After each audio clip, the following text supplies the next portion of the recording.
Secretary just in. Let's listen.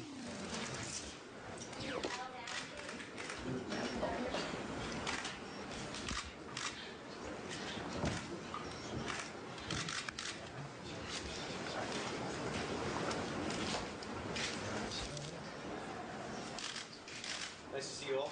This is the first meeting of the President's Working Group on Financial Markets since President Obama was elected and took office. This, as you know, is a critically important group. It brings together in one place, around one table, the most important institutions that oversee our financial system. Together, this group has the authorities and instruments and experience and talent that are going to be critical to helping solve the deep financial problems facing our country. We're going to do two things today. Our agenda is to begin to shape the architecture of a financial recovery plan that'll help get credit flowing again and help reinforce the recovery and reinvestment plan now working its way through the Congress.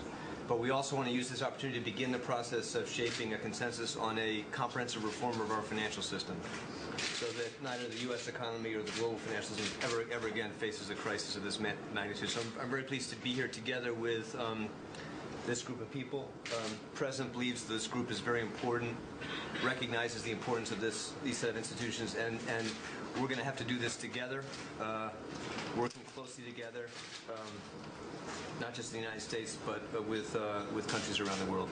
Thank you very much. Fed Chairman Ben Bernanke, Sheila Bair, Larry Summers, and a whole host of people right next to Timothy Geithner, the new Treasury Secretary, who just said that the agenda will be taking shape. They are putting together the architecture of a financial recovery plan. They're trying to shape a consensus on fixing our financial world. Let's get everybody's reaction. Peter Schiff. They ought to dismantle this committee, every committee the government has. They ought to fire every government economist.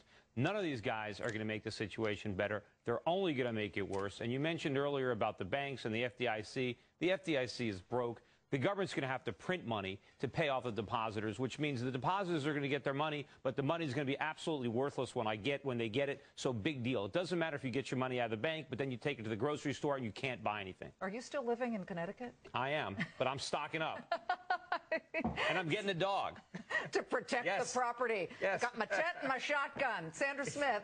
Well, Liz, he hit the nail on the head, in my opinion. I mean, he's focusing on the fact that this is not a crisis just here in the United States. Tim Geithner is saying that they're going to work closely with other countries on this recovery. This is a global crisis, and it's good to hear. Robert Gray. Yeah, they're showing, you know, a force of one, if you will, getting together to try and instill some confidence here, not working with Peter Schiff, perhaps working with some investors, at least today, that they are getting together on the same page. We'll see what happens when they actually do more than just get together and talk a little bit. They've got to do something. Yeah, they should get out of the way. They should cut back on government. Government is the problem. Bad monetary policy got us into this mess. Excess regulation. We need to allow the market to function again. Unfortunately, we have to let our economy, we have to rebuild a solid foundation. We can't try to prop up the phony economy that's collapsed. Do you agree that with the Republicans who say we need way more tax cuts in this plan? Well, I'd like to have tax cuts, but we can't afford them. We need spending cuts first. If the government will stop spending, then they can stop taxing. But just to cut taxes and then print the difference, that's more inflation. That's more of the problem. We need a cure. And what is the final cure after we have let everything shake out? Because the way you talk, there would be sheer bloodletting. Well, there's going to be bloodletting based on what the government is doing. Ultimately, we're going to have a real choice to make in this country. Do we completely destroy our currency and have hyperinflation, not just high inflation like we had in the 1970s, but real German Weimar Republic-style hyperinflation where we're carting our money around in wheelbarrows? If we don't want to have that, then we're going to have to do the exact opposite of what we're doing now. We're going to have to bite the bullet. We're going to have to raise interest rates, and we're going to have to let companies go out of business, let banks fail, and let this country go back to work. Volcker's there. Didn't he do that? He can't. He's not doing that now. I mean, Volcker doesn't even have the power to raise interest rates like they did in 1980. They did the right thing back then. They're doing the exact wrong thing right now. At some point, Volcker's going to have to resign, or his reputation is going to go down with the economy. Sales of German Shepherds are going up as we speak, protecting the property. That's what you're getting. How did I know that? Peter Schiff of Euro Pacific Capital, thank you for joining us today. We're 6 minutes from the close. Let me throw it for our 7 late movers to trade.